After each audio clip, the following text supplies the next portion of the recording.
Sot do të flasim për një temë të nxehtë dhe shpesh të debatuar, kanabisin.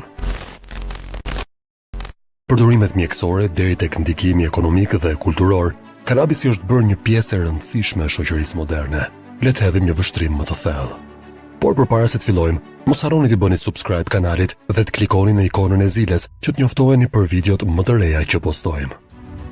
Ndërsa shumë shtete vazhdojnë të debatojnë për çështjen e kanabisit, një numër gjithnjë më i madh i vendeve po zgjedh të ndryshojë qëndrimin ndaj tij, duke e shndërruar nga një substancë ndaluar në një produkt të rregulluar ligjërisht. Legalizimi i kanabisit ka ardhur si përgjigje ndaj disa faktorëve kyç.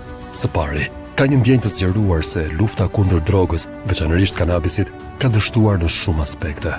Kostot ekonomike dhe sociale të luftës kundër drogës, si burgosjet masive për krime të vogla të lidhura me drogën dhe ndikimi i saj në komunitetet e prekura më fort, ka shtyrë qeveritë të rishikojnë politikat e tyre. Së dyti, legalizimi ofron një mjet kontrolli mbi cilësinë dhe sigurinë e kanabisit që konsumohet. Në tregjet ku kanabisi është i ligjshëm, ai rregullohet për të siguruar se është i lirë nga ndotësit dhe se forca dhe përbërësit e tij janë të shënuar qartë, duke ofruar transparencë për konsumatorët. Së treti, legalizimi sjell përfitime ekonomike të konsiderueshme. Shtetet që kanë legalizuar kanabisin përfitojnë nga taksat e ardhshme, të cilat mund të përdoren për të financuar shërbime publike si arsimi dhe shëndetësia. Për shembull, në Colorado, të ardhurat nga taksat e kanabisit kanë tejkaluar shumën e marrë nga alkooli, duke u përdorur për të financuar programe të ndryshme sociale dhe infrastrukturore. Përveç kësaj, legalizimi i kanabisit ka ndihmuar në krijimin e një industrie të re, duke hapur rrugën për qindra ndërmarrje të reja që variojnë nga bujqësia, prodhimi, shpërndarja deri tek shitja me pakicë. Kjo ka rezultuar në krijimin e një numri të madh të vendeve të punës dhe ka ndihmuar në diversifikimin e ekonomive lokale.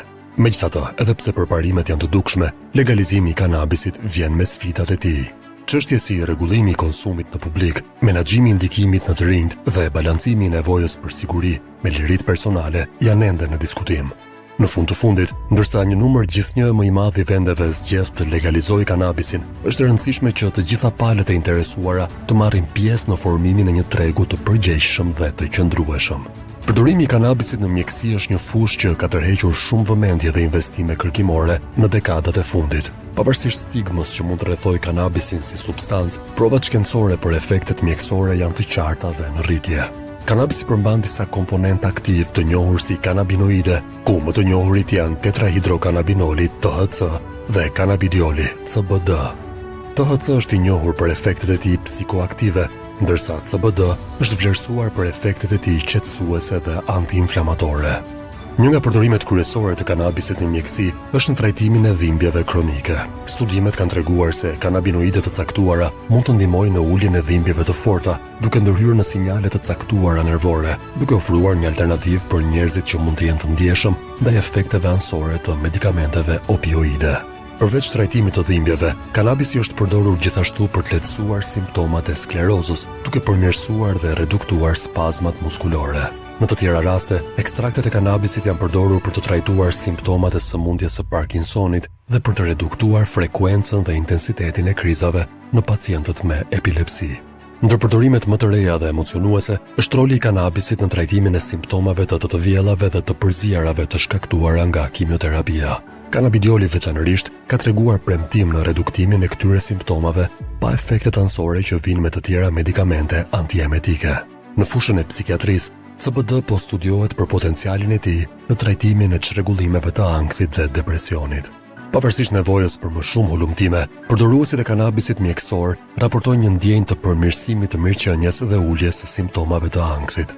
Me gjithë këto përfitime të mundshme, përdorimi i kanabisit në mjeksi nuk është pa kontestime. Debati vazhdon rreth dozave të duhura, efekteve afatgjata dhe si mund të integrohet më mirë në sistemet e kujdesit të shëndetit. Ndikimi i kanabisit në kulturë është më i thellë dhe i ndërlikuar, duke u varur shpesh nga konteksti historik dhe social i secilës shoqëri. Që nga përdorimi i tij në ceremoni të lashta në Azinë Qendrore, deri tek prania e tij në muzikën moderne, artin dhe kinematografin, kanabisi ka qenë një simbol i rebelimit, një mjet meditimi dhe një burim inspirimi.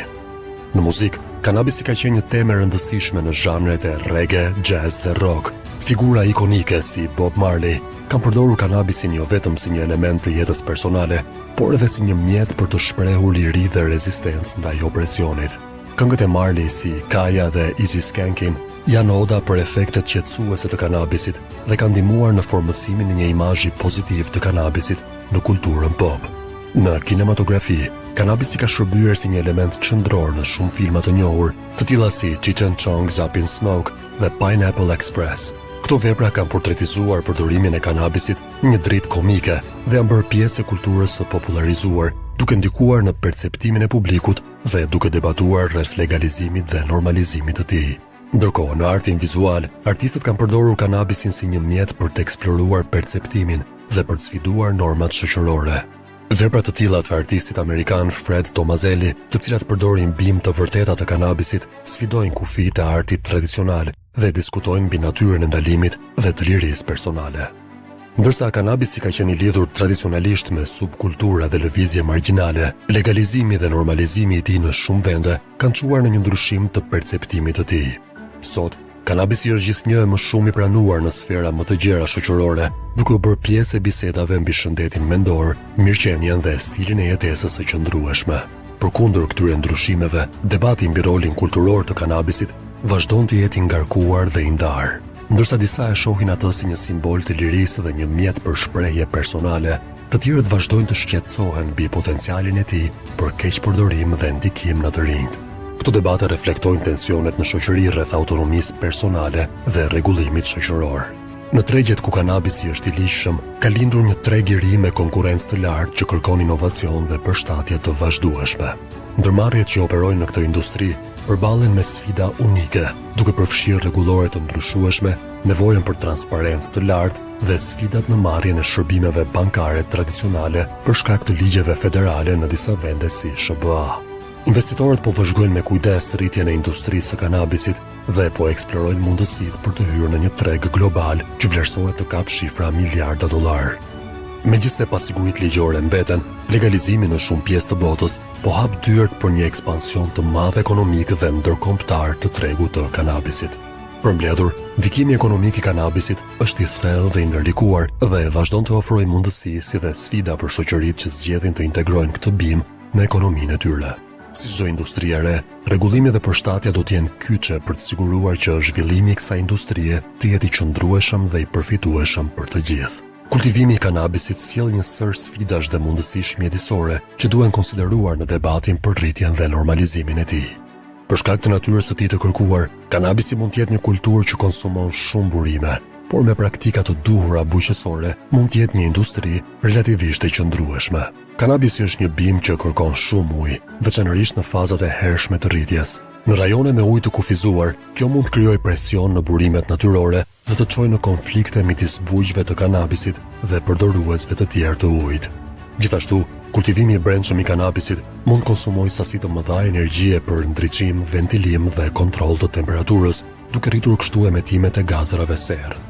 Për të adresuar këto çështje, disa firma kanë filluar të përdorin teknologji të avancuara si LED për ndriçim që konsumon më pak energji dhe të zhvillojnë sisteme të ujitjes më efikase. Për të mbajtur larg insektet dhe sëmundjet, kultivuesit e kanabisit shpesh përdorin pesticide që mund të kenë efekte të dëmshme në mjedis dhe shëndetin e njerëzit. Si rezultat, po rritet interesimi për metodat organike dhe natyrore të kontrollit të dëmtuesve që janë më pak të dëmshme për mjedisin. Gjithashtu, rotacioni i kulturave dhe menaxhimi i tokës janë esenciale për të ruajtur shëndetin e tokës dhe për të parandaluar erozionin.